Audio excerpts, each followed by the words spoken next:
Cheeky chest, y'all crazy.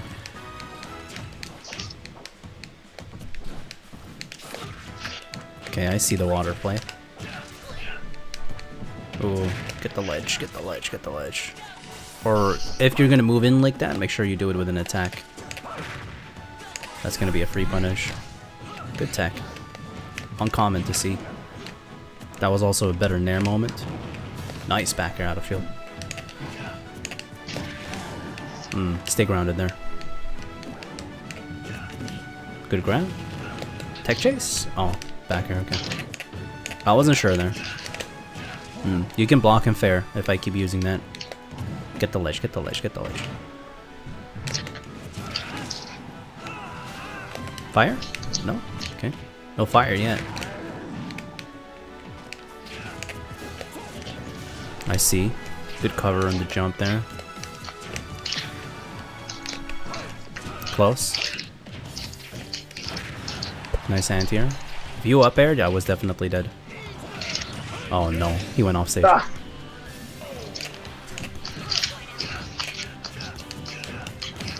Nice. Nice.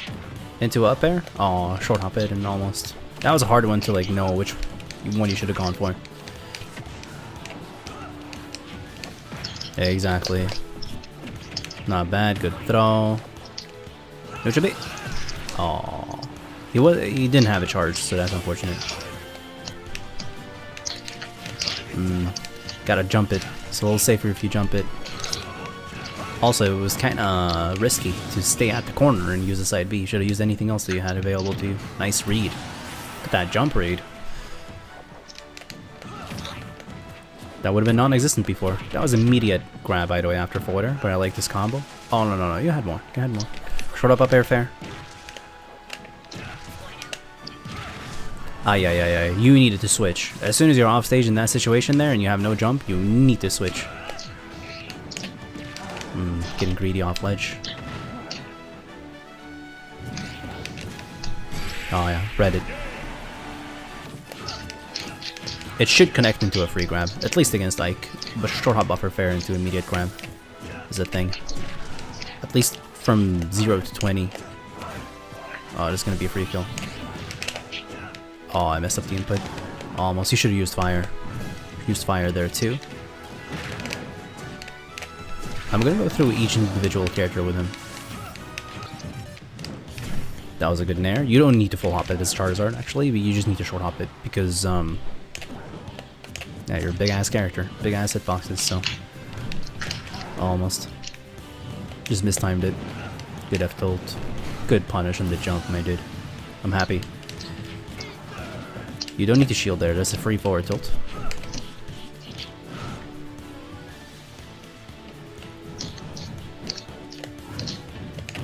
That was nice. You can. Only if you want to shield pressure me though, and now it spaced me a little bit here and there, but not worth it against this already so much. Okay, freaked out a little bit. Reset. Pass all air dodge? No. Okay, attack. He doesn't know about the option.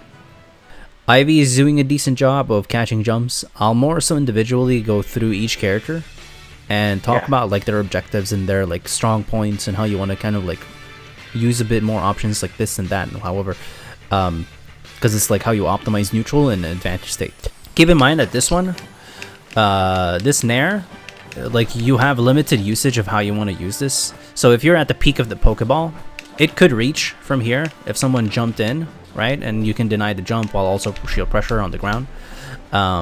But if you're not sure, like if someone jumps straight up, you won't hit them obviously. And if they jump back, you're more than fine, but you're not gonna hit them either. It's mostly to like cover jump in.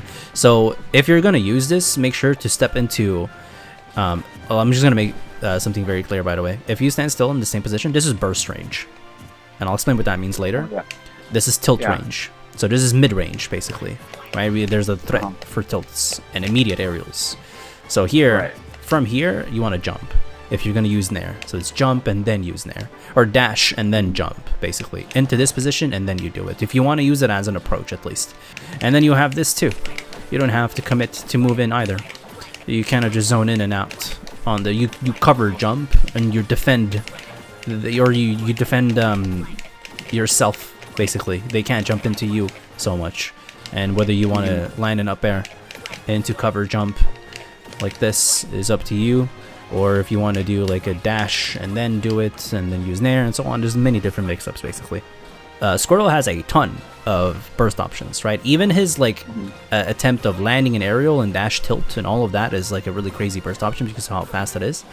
And him being able to like jump and just land an aerial really quickly and so on. And one thing that you're missing though is that from this range, sometimes, because you're calling out Ike really well with short hop aerial and full hop aerial and coverages on jumps, sometimes you get hit on the ground, and it's because you're not running in and shielding. So what this does is it creates an immediate 50-50. Like if you ran into somebody who jumped, like let's say Ike jumped and he lands and he's like defending himself, or he does it once, and you ran in and you shielded his move, and he hit you point blank, at least from the range where a grab can work, then it's a 50-50 because you can grab or you can press attack, and he has to guess. Right. But you can also play it defensive and just move back with nair like this, like disengage yourself. And if you hit them, great, you'll get something, you'll get damage or tech situation. But you can always choose to like, I'm gonna block and then immediately press something. I'll probably cross up his shield and I'll still be fine because of my mobility. Or I'll like grab, I'll risk the grab basically. And even if I didn't get the grab, I can block immediately. So tiny things like that. But yeah, most of the stuff that I told you, you're doing, and you're doing it well. Now don't forget your landing aerials because they give people a reason to jump. They're really hard to contest. There's not much you can do against Squirtle jumping in like this, and especially if he knows how to jump back like this and then back in. So it's backwards jump, back in, backwards jump, back in. That one is really hard to do much about because I'm drifting away and then moving back into that spot. So I'm defending this really well. Jump away, move back in. So it's back jump like this and then back in. This mobility right here, what I'm doing, is absurd. For precision's sake at least, and for pressure's sake at least. Because you can always just like choose to land and then dash too. And then people just, it's hard to deal with basically. And then if you know how to call people out at the same time, it becomes even harder. If you're insecure about down throw into whether I do short hop follow up or full hop follow up, just up throw and then full hop into an aerial. Usually you get up air into up air, or you get up air into forward air, but it ends around like 40. You just get one attack. So now it's much better to go for, exactly. Now it's much better, you get one hit. Now it's much better to go for this into this to finish it off because you basically get one aerial or one up B. You might as well take one up B. Before that, it's basically down throw into a short hop fair, or a short hop up air fair, or short hop up air into up air fair. You can do two of them. You can do nair before you land as well. So you just gotta know, like, can I short hop up air into fair, short hop air into up air, short hop air into double jump fair, etc. Practice those combos, get comfortable with them.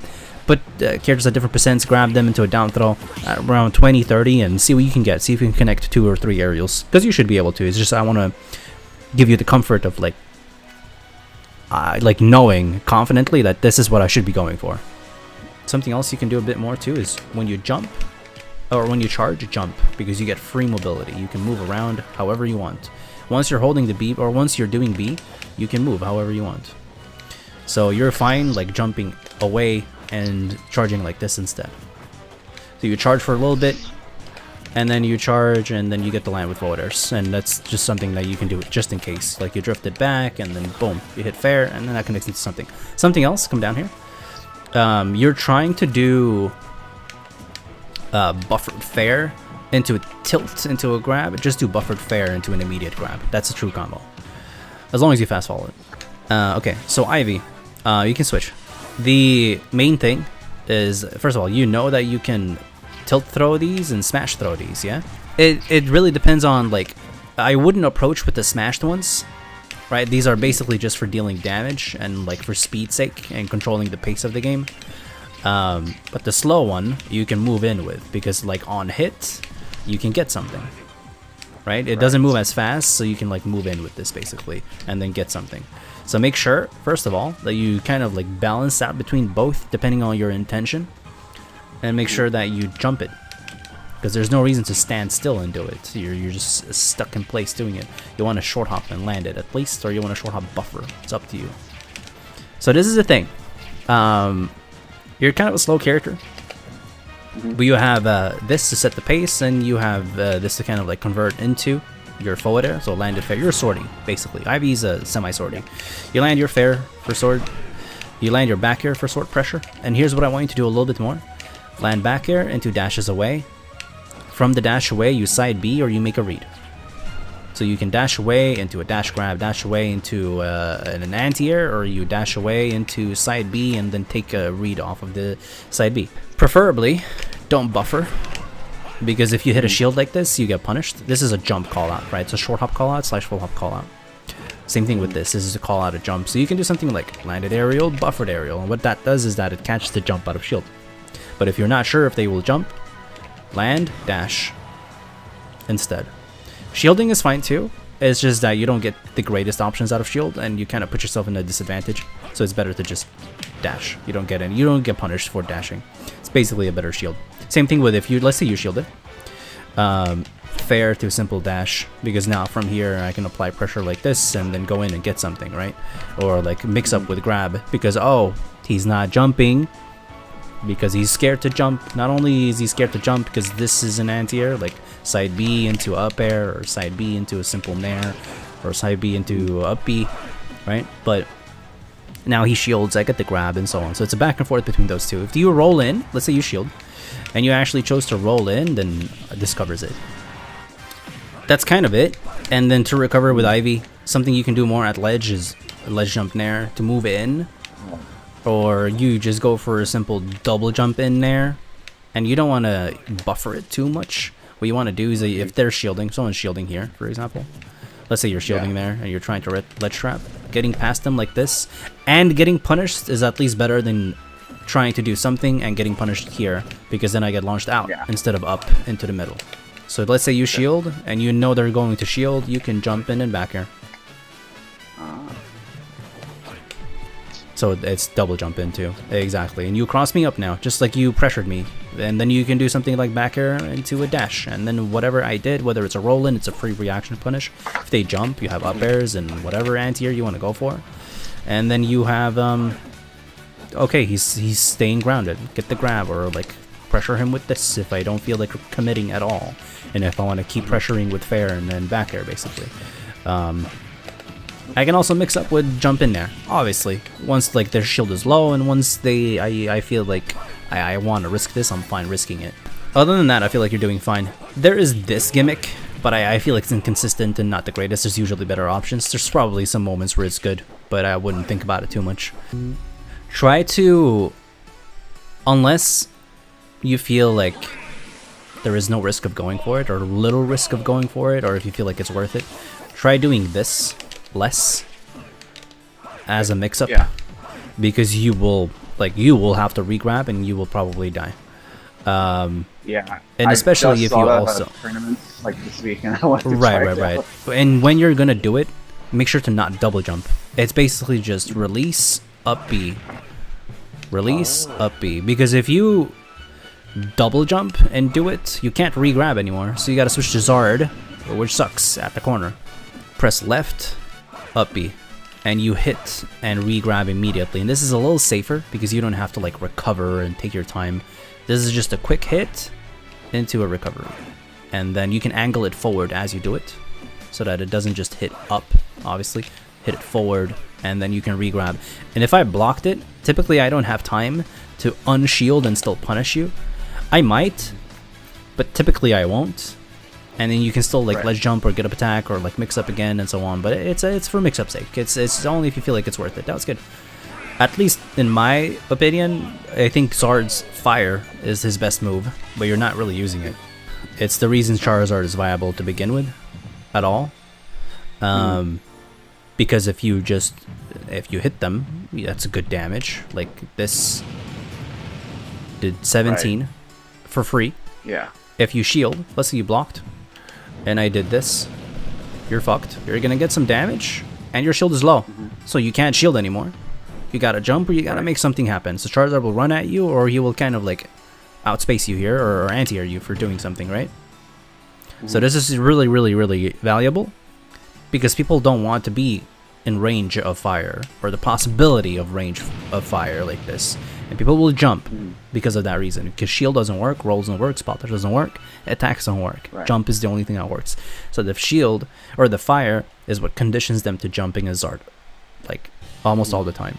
And then that's where you start getting your nairs, or that's where you start getting your fairs, and that's where you start getting your back airs, because fishing for back air spacing, it's like slow as hell and very obvious, right? And people can get around you, and people can block it normally sometimes, and just fixating on it doesn't, it means that I just have to block once sometimes, right? So it's sluggish.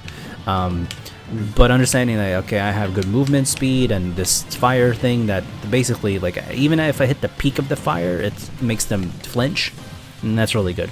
So not only can you use it in neutral, but you can use it here a lot more, where you stand here, and you basically just go, okay, like, he grabs ledge, get some damage, try to F-tilt as he re-grabs ledge, basically.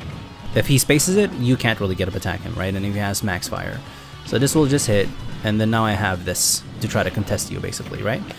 And I also have this if I want to get extra. But basically, you stand here and you shield, and if they get up, you get your up smash, you get your nair, and basically you can cover things a lot more like this. If they regularly get up, it's a grab or an up B or an up air. Not up B, actually, up air. Right, okay, so let's say I get you off stage, you deal with fire, you gotta jump, I press nair, it beats the jump. You roll, that's the hardest thing for me to punish. That's why sometimes it's better to also dash and stand here with fire, so that it covers the roll and conditions them to not roll, or space back airs into F-tilt and so on, so it doesn't allow them to roll. Okay. Right? And that's kind of generally what you do. So your F-tilt, your back air, your nair, your whatever gets complemented by how you use fire, essentially. Let me show you how you space your nair. You want to hit the fire. Hitting the actual like body or the tail is not the greatest, so what you want to do is you want to hit the fire of the move. But it's hard to do from a buffer like this without getting punished. And what you want to do instead, if you really want to shield pressure well, is you full hop it. There. Exactly, and you fade it back a little bit at the end, so that you hit the fire only. And you want to actually try to do it a little earlier, so that you get the auto cancel, because there's an auto cancel without lag. Just like you're doing there, you land and there's no actual lag. It's just nair into, like, you can nair and shield immediately, basically, without like the lag of landing. Oh, there. Okay, yeah, I see. I think I know the timing now. Right. It's basically you jump and you press it at the peak and then you move it back, and that's good shield pressure, because then you can lead it into a simple dash, a shield, an attack, or dash away to fire, dash away anti-air, and so on. You can also use this as a landing option. It's actually your best landing option. You landed with things like dare and nair and back air against shield, but it's basically just land with fire. And what happens is that you ruin their shield, you give them at least 15, 20, and now you can run at them or try to outplay them in however you feel like they're going to play without shield. Something else for Zard is, let's say you come up and I've dealt some damage to you and you're like around, let's say 60, 70 maybe. And I hit this nair. Whether it's the fire that hits or whatever, usually the body, if it hits, it's actually a little bit better because it sets up immediate tech chase. So this is where you just YOLO with this, because no matter what they picked, it just hits them, unless they like perfectly timed their let it get up option. And it's kind of just like that's it. Remember to buffer your nairs if you're expecting jumps. You can do reverse ones too, and what happens is that you hit with the immediate fire, right, like behind. Right. And that's fine for like the sake of killing. It's a little faster than trying to aim this sometimes. So if you just want a quick anti-air, then this is fine. And you can also do something like back air into immediate nair. So let's say you block, and I want to cover myself. This nair will cover. For if you jumped, that nair covers you. Obviously, if you shield it twice, you get a punish. Or if you press something quick, you get a punish. This is why you want to like land back air and block, or land back air and dash instead. Land back air dash will only work if you space it max, because there's a lot of lag in the back air, and there should be. So you basically just need to usually block unless it's perfectly spaced. And then as a mix-up, you get F-tilt, right? But it's mostly this. This is a bitch to play against. So knowing how to like cancel it, knowing how to just do it once and stop immediately means that people will press get up attack against you and you get free up Bs and free up smashes and so on. If you feel like they're absolutely not going to jump because you've conditioned them to not jump, because you've always caught fire into a jump, then let's say you shield now and I get this, and now it's like, yikes, his shield is drained, go for it. Right? Okay, like, what are you going to do? You have to jump, essentially. If you don't, it's a shield breaker kill. So, if you expect that, and you don't give a shit, you can full hop side B. It's not recommended, but you could. Yeah, I'll save that for when I want style. Right, exactly. Otherwise, I would just stick with aerials. But that's kind of like what the character. That's where the strength of the character lies. I've been saying this for a while now, but I do recommend training mode more than anything. Training mode is the best practice, no matter what. Even when you're a top level player and you're like, okay, so I have everything down, you sit in training mode sometimes just to like move and hit and find new like routes and new advantage states, and like people sit in training mode and just get better like that basically and get comfortable and so don't be afraid to just do it. I spend the least amount of time in training out of all my friends actually. So do it more, like it'll just naturally improve you.